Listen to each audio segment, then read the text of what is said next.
Islamic روم کے معزز ناظرین السلام علیکم دوستو، دارالفتہ اہل سنت دعوت اسلامی کے مفتی فضیل رضا اتاری سے کسی نے سوال کیا کہ کیا فرماتے علماء دین و مفتیان شرع متین اس مسئلے کے بارے میں کہ عورتوں کا مائک پر خوشحانی کے ساتھ اس طرح نعت خوانی وغیرہ محافل انعقاد کرنا کہ جس کی وجہ سے ان کی آواز غیر محرموں تک جاتی ہو، جائز ہے یا نہیں، بیان فرما دیں۔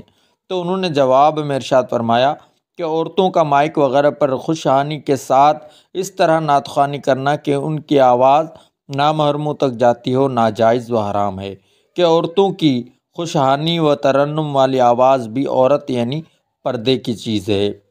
سید اعلیٰ حضرت شاہ امام احمد رضا خان رحمۃ الرحمن فرماتے ہیں، عورت کا خوشحانی سے بآواز ایسا پڑھنا کہ نامحرموں کو اس کے نغمے کی آواز جائے، یہ حرام ہے۔